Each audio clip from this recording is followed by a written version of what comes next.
Oke, untuk pembahasan kita kali ini kita akan membahas tentang tugas kalian yang pertama, yaitu identifikasi senyawa hidrokarbon.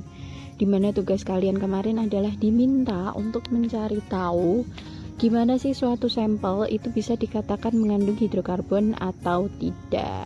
Oke, jadi senyawa yang mengandung hidrokarbon itu dapat kita ketahui dengan cara uji sederhana atau percobaan sederhana.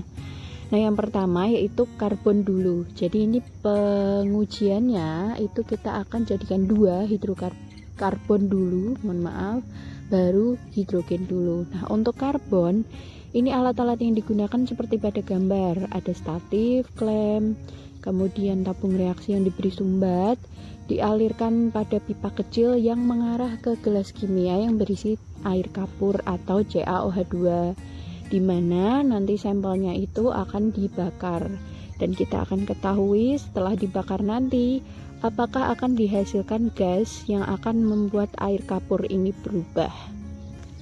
Dan apabila sampel tersebut mengandung karbon, maka air kapur ini akan menjadi keruh. Oke. Ini adalah sampelnya di sini di dalam tabung reaksi, kemudian dibakar, dan apabila gasnya nanti mengandung CO2, gas yang dihasilkan setelah pembakaran, dialirkan ke dalam air kapur atau CaOH2, maka air kapur itu menjadi keruh, maka bisa dipastikan gas tersebut berisi CO2 atau ada karbonnya, karena CO2 kan karbon dioksida, berarti ada unsur karbon. Nah, untuk reaksinya seperti ini, CO2 gas direaksikan dengan CaOH2 berbentuk larutan, ini akan menghasilkan CaCO3 dan H2O atau air, dimana CaCO3 ini bentuknya solid, artinya solid bahwa dia nanti bentuknya akan seperti endapan. Nah, ini endapan putih inilah yang membuat air kapur menjadi keruh. Dan inilah pertanda bahwa gas yang dihasilkan tadi adalah CO2 dan ada karbonnya. Gitu. Untuk uji karbon yang kedua, ini sebenarnya ada uji yang lebih sederhana, yaitu kita menggunakan pembakaran biasa. Misal kalian menempatkan gula di atas sendok. Nah, ini akan dibakar di bawahnya. Apabila sampel gula tersebut mengandung karbon, maka setelah dibakar ini akan berubah warna menjadi gelap atau hitam. Karena ciri dari karbon sendiri apabila dia dibakar akan berubah warna menjadi hitam. Contohnya, kalian kalau membakar kayu itu kan lama-lama menjadi arang, menjadi hitam, dan itu ciri khas dari atom atau senyawa karbon. Kalau dibakar berubah warna menjadi hitam. Oke, yang kedua adalah uji hidrogen. Kalau uji hidrogen ini kita menggunakan kertas kobalt yang warnanya biru, kemudian ditetesi sampel sampai terkena kertas kobalt tersebut. Nah, apabila setelah ditetesi sampel atau terkena sampel, kobalt ini berubah warna menjadi ungu. Ya, sebentar. Nah, ini seperti ini, berarti di dalam sampel tersebut mengandung hidrogen. Kemudian apabila sampel yang mengandung hidrogen tersebut diteteskan kembali ke kertas yang berwarna ungu, ini nanti dia akan berubah warna lagi jadi pink. Jadi perubahannya adalah awalnya kertasnya biru, ditetesi sedikit sampel jadi ungu, dan ditetesi banyak sampel yang mengandung hidrogen akan menjadi pink. Kenapa hal ini bisa terjadi? Karena kertas kobalt atau CoCl2 ini dia sifatnya kristal anhidrat. Kristal itu bukan berarti kristal berlian itu ya.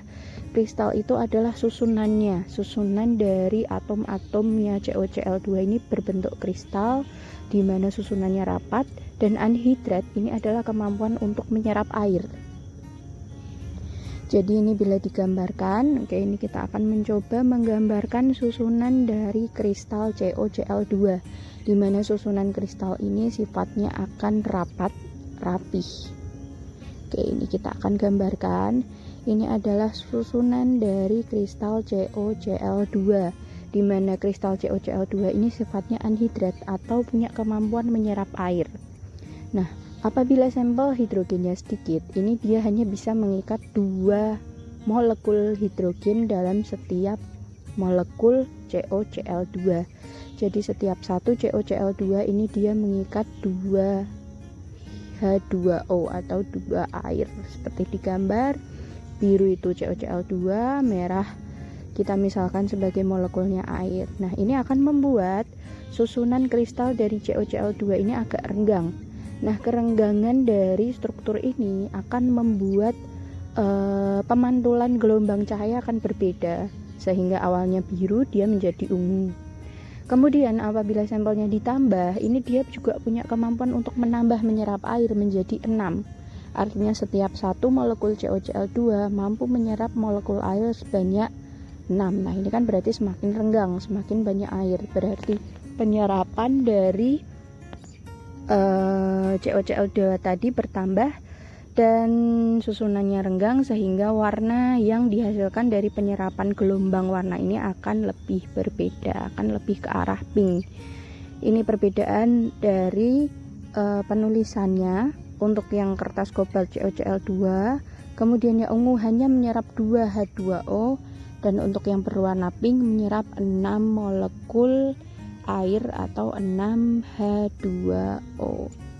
Nah, inilah bahwa membuktikan senyawa yang mengandung hidrogen di dalamnya apabila diteteskan ke dalam kertas kobalt, maka akan merubah kertas kobalt menjadi ungu bila sedikit dan menjadi pink bila banyak.